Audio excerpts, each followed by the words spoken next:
Senhoras e senhores, eu sou o Tadeu Rodrigues, esse é o podcast literário Rabiscos. Obrigado você que chega mais uma terça-feira aqui comigo para ouvir aí um pouco da literatura contemporânea, quem está produzindo, o que está produzindo no Brasil.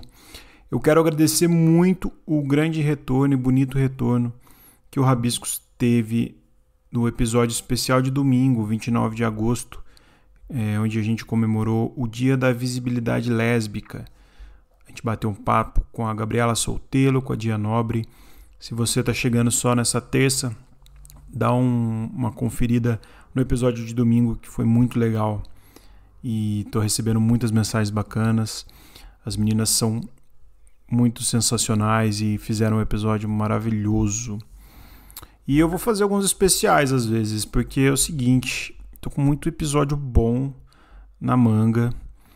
E é um jeito bom da gente dar seguimento nos episódios que estão gravados. Eu acho que eu vou soltar alguns episódios no sábado também. Então fica ligado, fica de olho, que o Rabiscos está só crescendo e está fazendo 3 anos. Agora setembro, vamos dedicar o mês de setembro para comemorar. Será que teremos o quê, hein, para comemorar? Será que vai ter um ao vivo no teatro de novo? Olha, pode ser bom isso, hein? Mas vem coisas por aí, fica ligado nas redes que eu vou lá informando, que eu vou falando aí conforme as coisas forem acontecendo, mas estamos com novidades e surpresas boas. Lembrando também que ainda dá tempo de se inscrever no Clube do Conto Contemporâneo da Editora Reformatório. É só mandar um e-mail para cccr@reformatório.com.br, CCCR, Clube do Conto Contemporâneo da Reformatório. É a sigla, @reformatório.com.br. Vou deixar o e-mail aqui na descrição. E você pode mandar o e-mail demonstrando interesse, que seu e-mail vai ser cadastrado. E no primeiro dia do mês você vai receber o conto gratuitamente. E na última segunda do mês nós vamos discutir o conto e sempre que possível discutir o conto junto com o autor do conto. Vai ser muito legal, estou super empolgado, eu vou fazer a mediação e vai ser demais. Vamos lá que vale a pena. Bom, sem mais delongas, o papo de hoje foi com a escritora Júlia Coddo, que é editora, roteirista, tradutora. Está lançando o seu primeiro livro, Você Não Vai Dizer Nada, que saiu aí pela editora Nós. O livro que vem com 3 histórias. Eu gostei muito de ler o livro, gostei muito de falar com a Júlia. A Júlia tem uma leitura muito boa sobre a composição dos personagens. Ela faz isso muito bem. Eu senti, né, uma mescla de histórias que angustiam, outras que geram uma espécie de silêncio, de melancolia, a gente falou sobre isso também. Eu gosto do livro de conto que me faz pensar, assim, que faz pensar em coisas novas e eu saio diferente da leitura de quando eu comecei. Não se trata de uma revolução, assim, mas de uma luta interna e diária que a Júlia consegue imprimir no livro. Ela também falou um pouco sobre ser mulher e estar na linha de frente da cultura, da arte, né? Ela como escritora. Começamos a conversa divagando um pouco sobre a tomada do Talibã no Afeganistão e a miséria que está sofrendo as mulheres de lá. A grandeza do episódio está na visão que a Júlia tem do mundo e como ela conseguiu se desdobrar ao criar suas histórias. Então, como sempre, e como não podia deixar de ser, falamos sobre a vida, falamos sobre o livro. O livro você pode encontrar no site da editora Nós. É só procurar por Você Não Vai Dizer Nada, que você encontra nas redes. Vou deixar o link aqui também na descrição do episódio.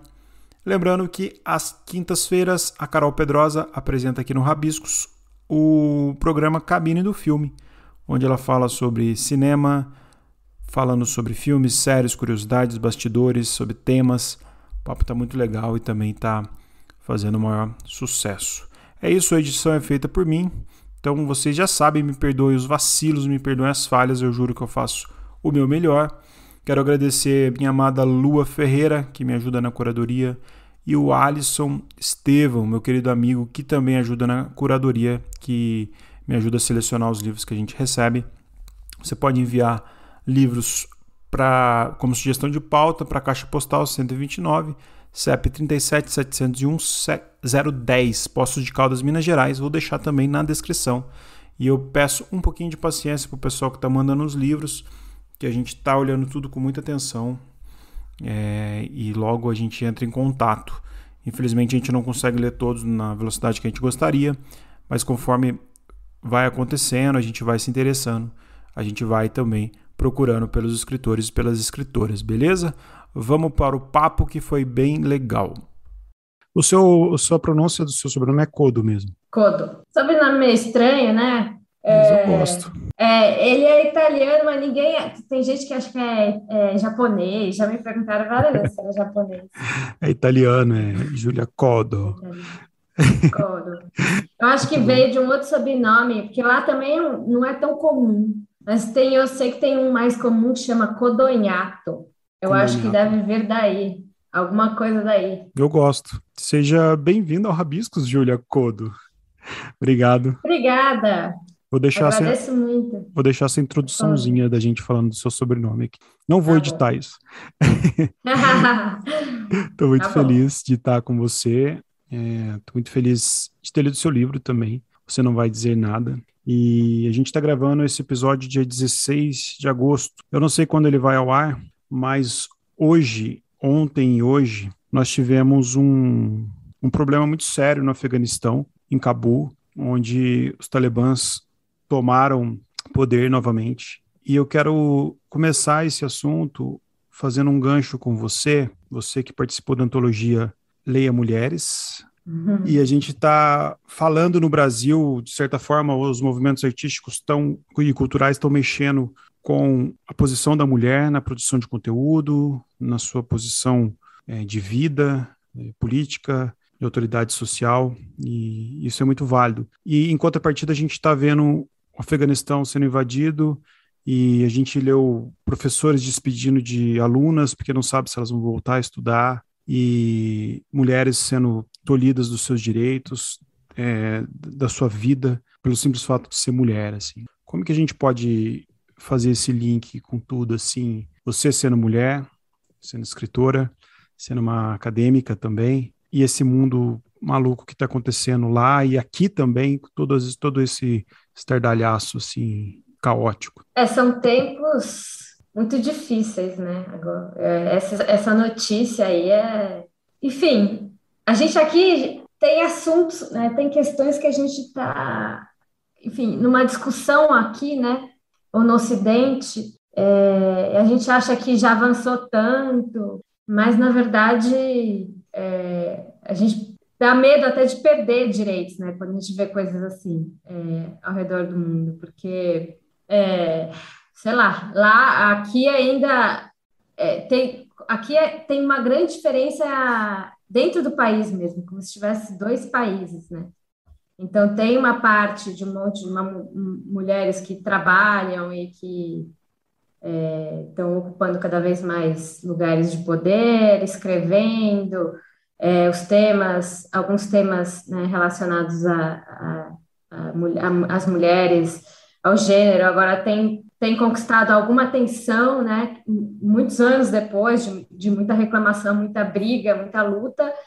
Agora parece que algumas coisas têm caminhado, né?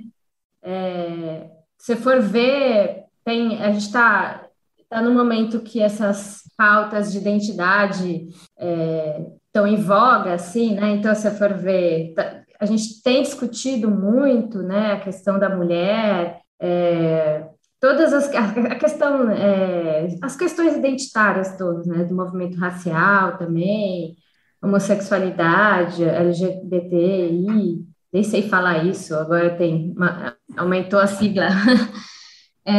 Mas, ao mesmo tempo, no Brasil, ele é tão atrasado, mas tão atrasado, você atravessa a esquina, é outra realidade que as mulheres vivem. E a gente vê as coisas acontecendo, algumas coisas mudando, mas ainda parece que que se fala muito, que tem muita mulher escrevendo, e tem mesmo, a gente tem conquistado mais espaço no mercado editorial, as pessoas têm se interessado mais, mas ainda, se você for ver os números mesmo efetivos e a porcentagem, ainda é muito pequeno, ainda é muito diferente da quantidade de homem. E isso a gente está no melhor dos mundos, porque realmente no Brasil você atravessa a rua, tem assim mulheres sendo mortas, mulheres totalmente oprimidas, assim, e tem Violência essa questão doméstica, das né? religiões, né, religiões, principalmente as religiões evangélicas, que colocam o papel específico da mulher, restringem muito. E aí a gente vê isso também, a gente esquece do resto do mundo, que aí tem isso, assim, no Afeganistão, o Talibã, né? Parece É isso, aí até brincadeira, né, o negócio. e aí como vai ser a vida dessas mulheres agora? Elas vão ter que parar de estudar, trabalhar, mas acho que mais que isso, né? A violência que vão sofrer, sei lá, não sei nem o que dizer, assim, e como isso é possível ainda, a gente olha para o nosso mundo, né? Como é possível isso hoje E em dia ainda? você Uma sendo, mulher ser obrigada a usar a burca, não poder mostrar o rosto e não poder, ela simplesmente ela não é dona da própria vida, ela não pode escolher por ela. Então aqui, se a gente reclama de não ter espaço, às vezes, ou de ser considerada, tem aquela questão da literatura feminina, né? Que aí é como se virasse um gênero ou como que se houvesse um tipo de literatura, né? Associado às mulheres, que aí tem muito a ver com estereótipos sociais, né? Que se criaram, os arquétipos, o que que é feminino, o que que não é. Então, uma mulher escreve assim, tem que ter sentimento, tem que ter não sei o quê. E homens não, homens escrevem sobre coisas. E aí, isso não existe, né? Acho que a mulher escreve o que ela quiser, e aí o problema de estar um pouco na moda, a literatura produzida por mulheres, é um pouco esse, né? De virar um fetiche, assim, uma prateleira eu tenho medo um pouco disso, assim, de virar uma prateleira. Literatura feita por mulheres. Pode escrever do jeito que quiser, sobre o que quiser, porque a gente é um ser humano igual ao homem, né? Então, mas a discussão, se for ver no Afeganistão, ela está tão em outro lugar ainda, né? Que dá um desespero. é curioso isso, né? Eu não podia não falar disso com você, você sendo escritora mulher. E é curioso você falar isso, que eu fiz um episódio aqui no Rabiscos, falando com o pessoal de Caruaru, que eles estavam divulgando os escritores nordestinos. E o Silvano falou assim para mim: os escritores nordestinos, eles não precisam falar de Nordeste, sertão e seco. Eles podem falar de qualquer outra coisa, né? A gente tem que tirar. Foi muito parecido com o que você falou do fetiche da escritora, com o que ele falou do fetiche pelo nordestino, né? O nordestino Porque daí caricato. acaba sendo reducionista também, né? Você, imagino também, você é tal coisa, então você escreve assim, ou você escreve sobre tal coisa. Então, É muito é louco parecido um isso. pouco também.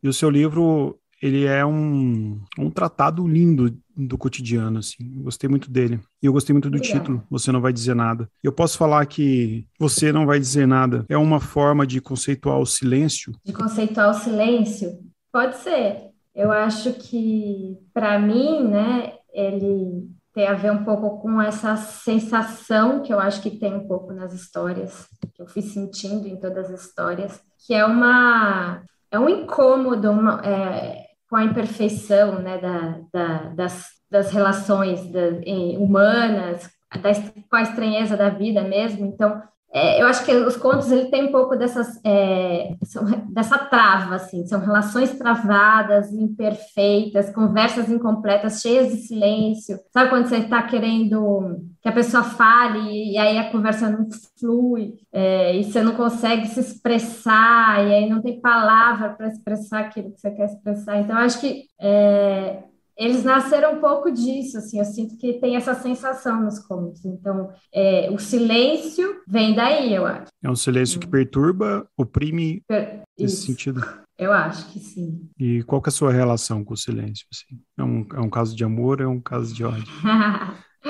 Eu acho que as duas coisas, porque eu sou um pouco silenciosa. Eu sou uma pessoa que eu sou introspectiva, então eu demoro para me abrir com as pessoas. No começo eu não consigo muito conversar, aí eu vou conseguindo, vou tendo alguma intimidade, vou conversando mais. Aí às vezes eu fico falando sem parar. Mas Por isso que você está tomando um vinho, né, hoje. é isso, exatamente. E eu tô A tomando gente ainda não cerveja, se então tá tudo conhece. certo. Tô tomando cerveja, então tá Então, eu bom. sou, às vezes tem gente que reclama que eu fico quieta demais, então é uma coisa que eu faço, né, também. As pessoas te falam, você não vai dizer nada, Ju? Falo. E eu também falo para elas. Só que ao mesmo tempo, eu quero que falem comigo. Eu não gosto que fiquem em silêncio do meu lado, porque daí eu começo a ficar incomodada. E aí eu quero, e me incomoda muito, assim, eu quero que a pessoa fale.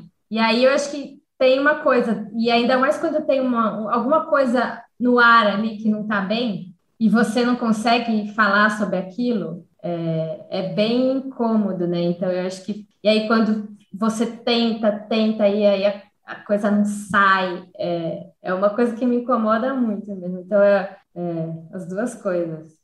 Você consegue ver muita coisa extraordinária na rotina, assim. Eu posso falar que toda rotina, ela é extraordinária, dependendo do jeito que a gente a vê. Ah, eu acho que sim.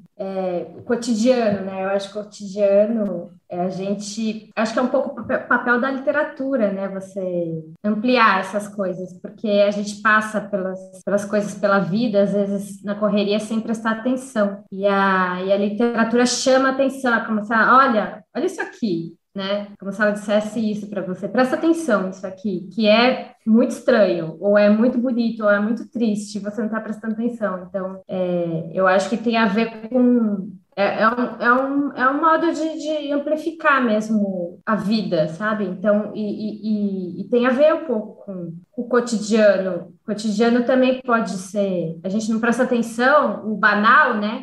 Mas tem muita coisa estranha acontecendo o tempo todo, ou triste, ou bonita, e eu acho que também, sei, ver beleza em coisas assim que a gente não costuma considerar bela, eu acho que é o que a literatura faz também, assim, acho que é um Quando pouco você isso. está no seu cotidiano, o que que eu acredito que eu também, como escritor, a gente apura o nosso olhar, né? O nosso olhar para o cotidiano Sim. fica diferente. E como que você lida com o seu cotidiano? Em qual momento você acha que aquela coisa que você está vendo, aquela relação que você está vivendo, ou aquela observação que você está fazendo, vai virar algo dentro de você que é capaz de te inspirar um conto, uma história, ou contar oralmente para alguém também? Como que é a sua relação com o seu cotidiano?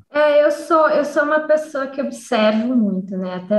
Até vem um pouco daí, às vezes, o silêncio, né? A introspecção. Então, eu tô ao mesmo tempo distraída e prestando atenção em outras coisas que não é o que a maioria das pessoas prestam. Então, às vezes, eu tenho uns amigos que ficam bravos comigo, me dão bronca, porque eu, às vezes não presto atenção nele, eles estão falando, eu me distraí, fui para outro lugar. Mas aí, sei lá, eu tô olhando para a luzinha que apareceu no poste, aquilo me chamou a atenção. Eu acho que eu sou autista, eu tenho algum nível baixo de autismo, não sei. Aí eu vou.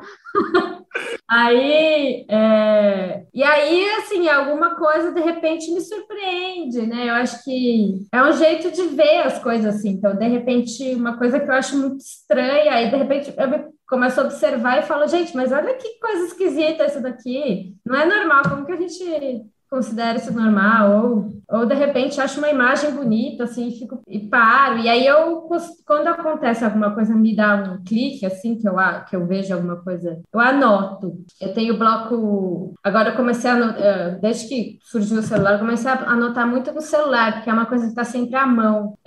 Caderninho também, mas aqui caderninho nem sempre está à mão e tem um problema que eu escrevo no caderno, depois eu não entendo a minha letra, né? Eu sou assim E também. aí, o bloco de notas, assim, às vezes aí eu vou anotando coisa, às vezes uma imagem, ou uma ideia, uma coisa, uma frase que eu escuto. E aí, às vezes, eu pego isso e revejo, e dali nasce alguma história. Ou às vezes eu olho também e falo, gente, que besteira, que coisa ridícula.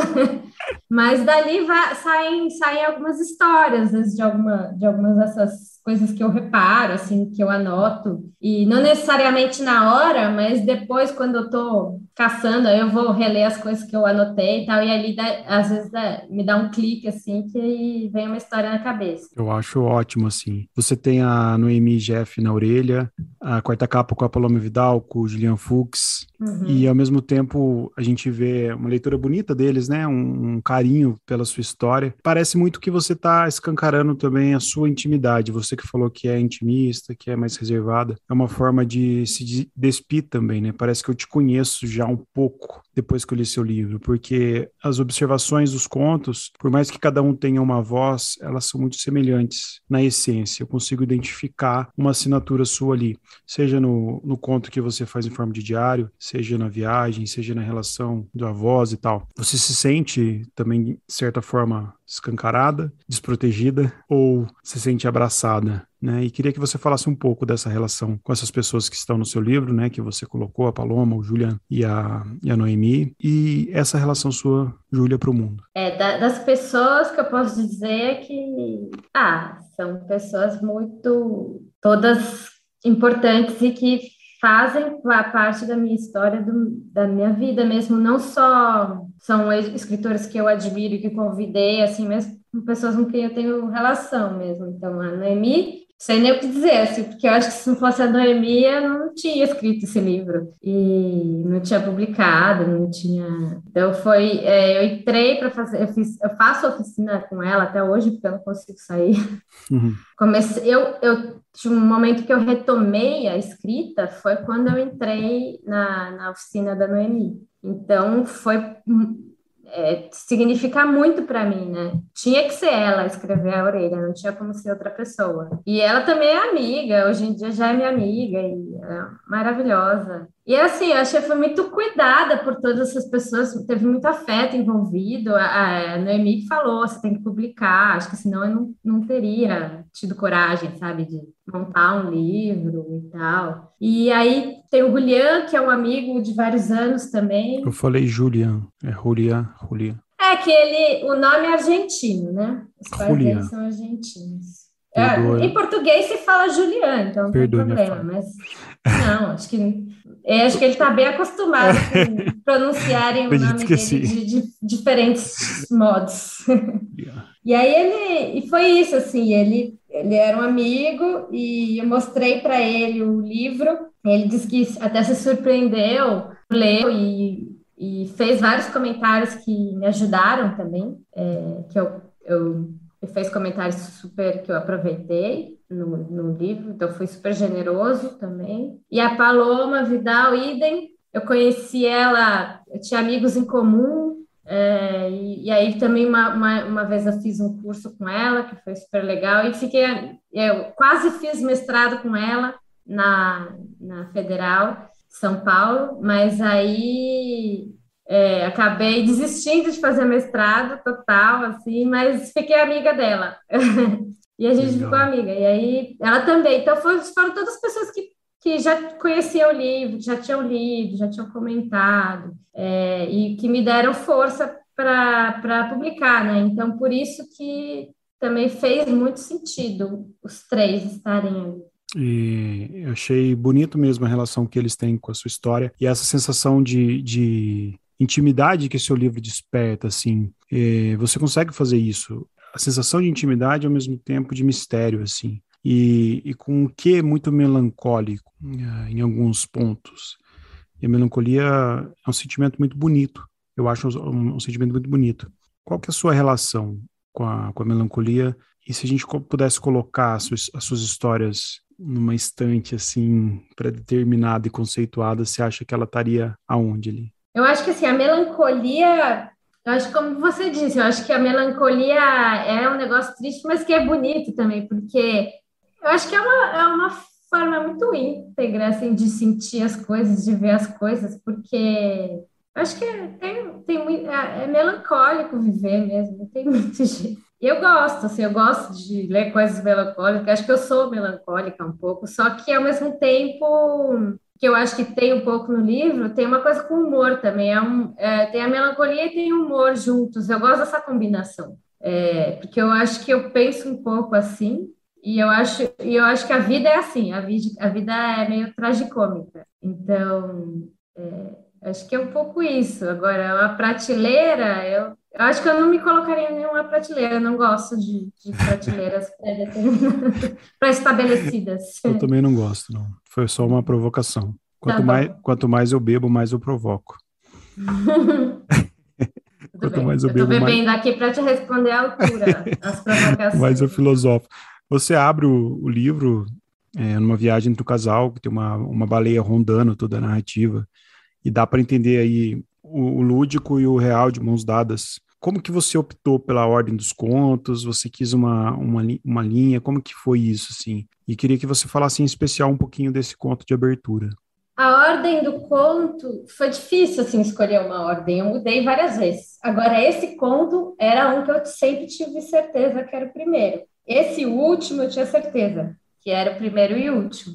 Então eu quis colocar, eu acho que esse conto é forte, eu acho que ele dita um pouco o ritmo e o tom do livro. Então eu acho que tinha que começar com ele. E aí aí já o segundo, o terceiro, aí eu já mudei, eu ficava meio sem saber qual que eu colocava de segundo. Eu queria, né, eu acho que até para. Eu queria que tivesse uma transição que fosse legal e um conto que fosse forte também. Queria começar com dois contos bons, fortes, que eu achava que tinham capacidade de puxar o leitor.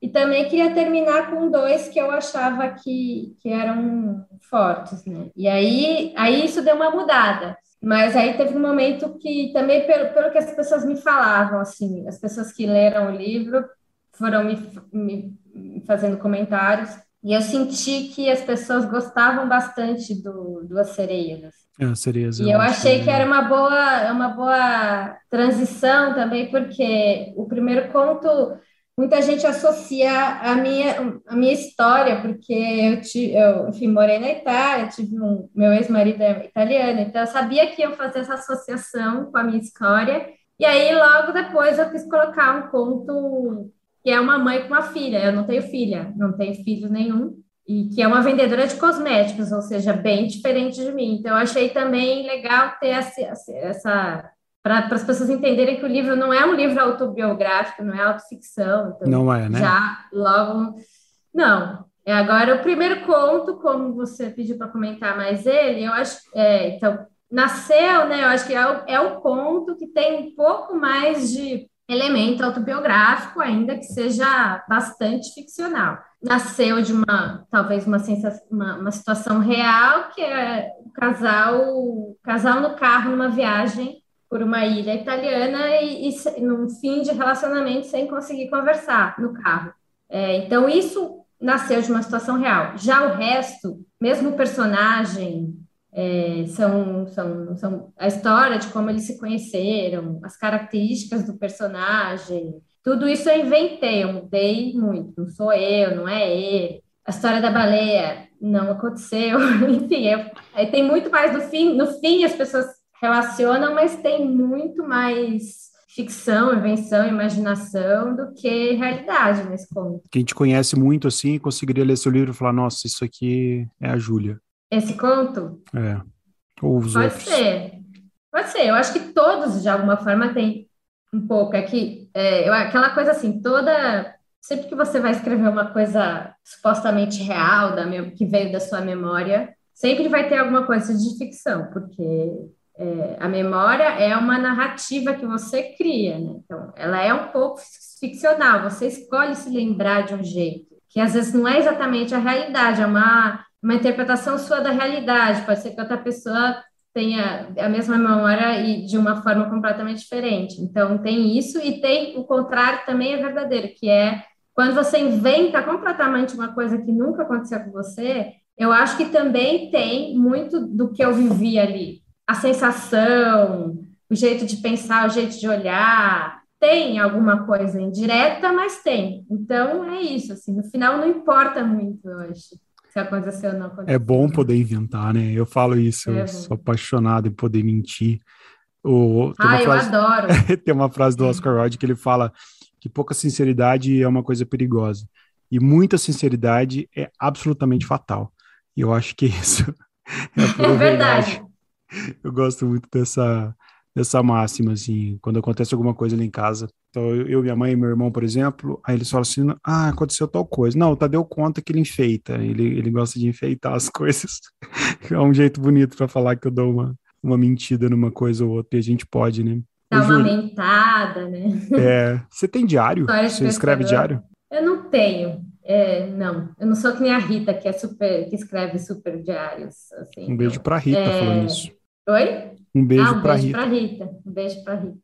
Eu sou assim, eu tinha diário quando era criança, aí teve um momento que eu fui reler meus diários, eu era adolescente, eu joguei tudo fora, queimei, achei horrível.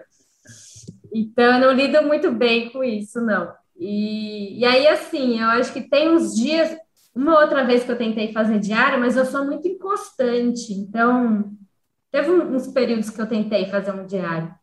Mesmo no início da pandemia, por exemplo, eu comecei a fazer um diário, mas meu diário nunca era de dia, não era feito diariamente. Eu escrevia, eu não consigo manter, entendeu? Eu Aham. escrevo, aí tem dia que eu escrevo, tem dia que eu não escrevo, aí de repente eu passei dias sem escrever no diário, aí eu volto, aí ele perde o sentido, porque o diário é legal quando você escreve com alguma frequência, todo dia, ou pelo menos quase todo dia. Então eu acabo, assim, quando eu tenho vontade, quando vem alguma coisa na cabeça, aí se eu anoto alguma coisa, escrevo no bloco de notas, às vezes sai até um textinho no bloco de notas, mas ele não é diário, sabe?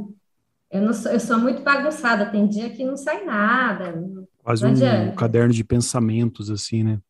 Tem um caderno, eu tenho um arquivão lá no bloco de notas que é uma bagunça total que tem de tudo. Tem sonho, eu anoto sonho, eu anoto Isso é bom. Isso coisas que eu anoto, é o ideias, brainstorm, coisas. assim, né? Total.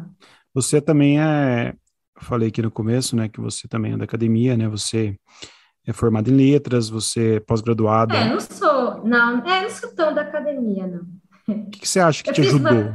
na academia? O que que você acha que ajudou essas especializações? Eu pergunto isso pelo seguinte, no Rabiscos a gente fala com todo mundo Uhum. e eu encontro escritores e escritoras que têm formação, outros que não têm, pessoal da literatura independente, pessoal da literatura periférica também, eu converso com bastante gente. O que que você acha que agrega e o que não agrega com você, assim, em relação à sua criação? Então, Então, por exemplo, você falou que eu sou da academia, eu acho que eu não sou. ah, Assim, eu me formei em letras na USP, então, mas assim, quando eu tinha 20 e poucos anos. uhum, E aí eu já flertei várias vezes no sentido, eu fiz uma pós-graduação na Itália quando eu morava lá, mas era uma pós-graduação não tão acadêmica, ela era mais voltada, era mais de editoração e jornalismo cultural, mais voltada para o mercado de trabalho mesmo. Então ela não uhum. era tão acadêmica assim, ela não conta como um mestrado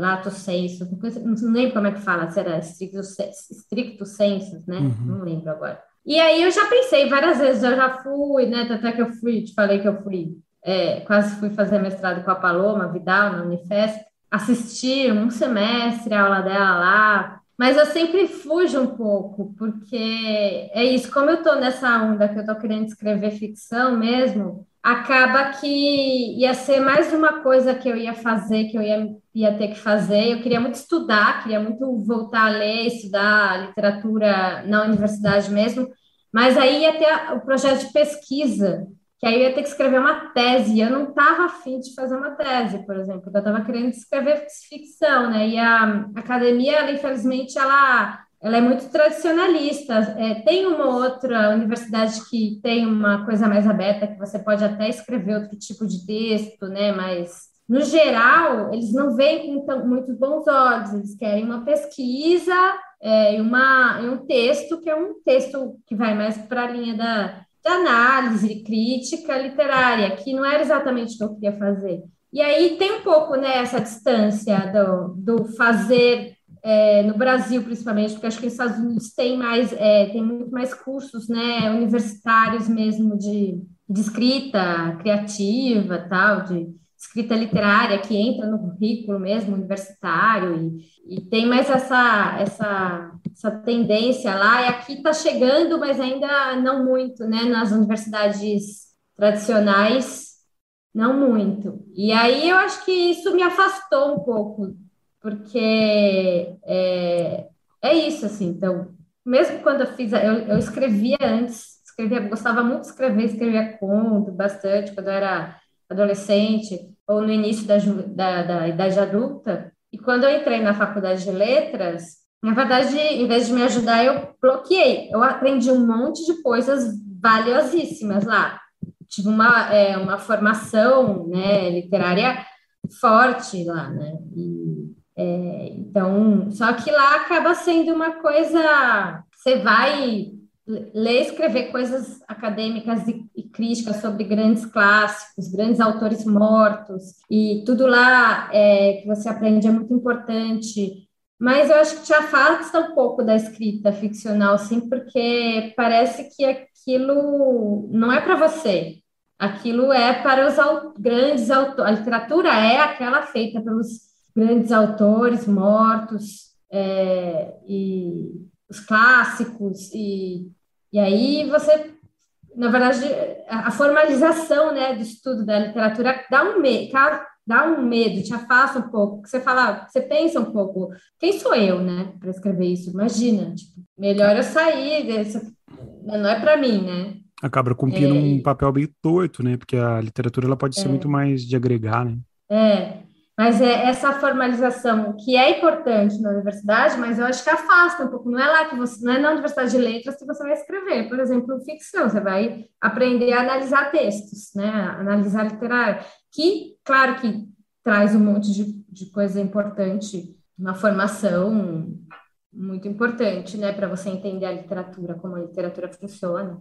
Mas para quem quer escrever, não é a melhor faculdade, eu acho. Aliás, não existe muito a melhor faculdade, pode ser qualquer uma, né? Ou nenhuma, Vivência, eu né? acho.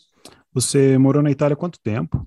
Eu morei, ao todo deu uns 2 anos e meio, mas foram 2 vezes distintas. Eu fui uma vez, fiquei 1 ano e meio, voltei ao Brasil, aí fiquei mais um tempo no Brasil, depois voltei de novo para lá e fiquei mais 1 ano. E como foi a Então experiência? foi enriquecedor em vários aspectos, né? Aprendi a falar uma língua nova, ter contato com uma cultura diferente é muito louco, né? É difícil e muito rico. Faz parte um pouco de quem eu Sua sou história também. hoje, né? Com certeza.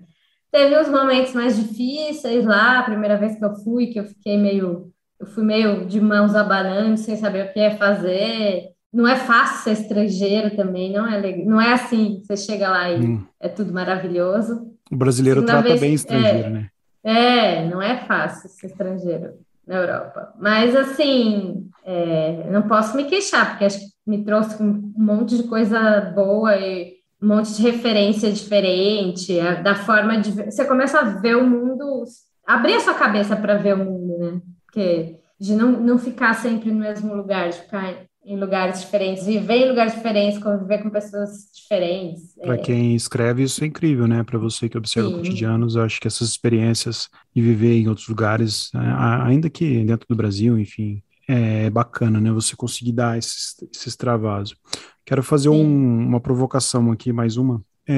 Quando o leitor lê seu livro, o que que ele teria que falar para que você sentisse, consegui, toquei essa pessoa? Como? Não entendi. Um O leitor, que que assim, ele tem? quando ele terminar de ler seu livro, o que que ele teria que te É, falar para que você ficasse satisfeito? eu acho que ele teria que falar alguma coisa, primeiramente, porque o livro já chama, você não vai dizer nada. Se a pessoa fica em silêncio, aí, aí complica. Eu acho que o que ele teria que falar, nossa, eu não sei. Mas falar alguma Eu coisa, né? acho eu acho que ele teria que dizer alguma coisa e que ele teria que dizer, eu acho que mostrar como foi a experiência pessoal dele ao ler o livro. Eu gosto de perguntar quando as pessoas falam, ali, eu quero saber quais histórias você mais gostou. Gosto de escutar o que as pessoas falam, não importa o que elas falam, assim, eu gosto que digam a experiência delas. Eu gosto muito quando a pessoa conta da experiência dela ou da impressão dela sobre alguma das histórias, algum dos contos, ou que efeitos a história causou nela. Eu gosto muito de escutar. E o que que você está lendo hoje, Júlia? O que eu tô lendo? Eu tô. O que tem na sua é, estante? Cada hora eu tô lendo uma coisa. Eu tô terminando o livro da Giovanna Madalosso, que é o Sweet Sweet. Tóquio. Ela veio aqui falar desse livro, foi muito legal, inclusive. Ah, ela falou? Quem Que quiser. legal. Eu vou escutar então Ela depois. veio falar do Tudo Pode Ser Roubado e depois voltou para falar desse. Muito bom, né? Legal. Ela é ótima, querida Giovana. Estou terminando ele. Comecei a ler também, ainda estou no início de um livro que chama História do Amor, da Nicole Krauss, que é uma escritora americana. Enfim, aí cada hora no geral, eu leio dois ao mesmo tempo, aí eu vou alternando. Sou assim também. Estou sendo assim ultimamente. Júlia, você é ótima. Adorei nosso papo. Nosso Ah, eu papo adorei já também. foi longo um pouco. Fico muito feliz de poder falar com você, de ter podido falar com você, ter ouvido um pouco, que essas questões que eu trouxe aqui são questões que de fato eu tive dentro da minha curiosidade natural de quem está produzindo aquela história. É claro que Uhum. eu li pensando já num papo também, mas por um momento eu me desligava completamente, eu estava completamente imerso nos seus pensamentos, e essas dúvidas todas que eu tive foram dúvidas muito sinceras, dentro de uma sensação muito pura, eu como leitor seu, assim. Obrigado. Que bom. Obrigado mesmo, foi Muito demais. obrigada e parabéns pelo projeto. Obrigado. Vida longa Vida longa a a você ele. também, a sua produção também. Obrigada, então. Quero deixar um beijão para Rita de Podestá, que veio aqui falar do Zaranza, Sim. e deixar um beijo também para minha querida amiga Simone Paulino, da Ah, você editora conhece Nós. Simone? Conheço, vou lançar meu livro Que pela bom. Nós também. Ah, é? Opa, não É, estava sabendo. Você vai ser colega de sou colega editora? de editora, sim. Maravilha. Estaremos perto, via editora. Sim. E é isso, pessoal de casa. Sugestão de dúvida, crítica, podcastrabiscos@gmail. Pessoal que quiser conhecer os programas passados também, vai só entrar no Spotify, qualquer plataforma. No Instagram também tem todo mundo que foi lá. E o Rabisco está fazendo 3 anos e a gente vai ter algumas surpresas que logo, logo eu revelo. É isso, Quero saber obrigado. também. Logo, logo serão surpresas boas, hein, Júlia? Fica de olho, hein? Tá bom. Um beijo a todos, bom dia, boa tarde, boa Beijão. noite, beijo. Boa noite.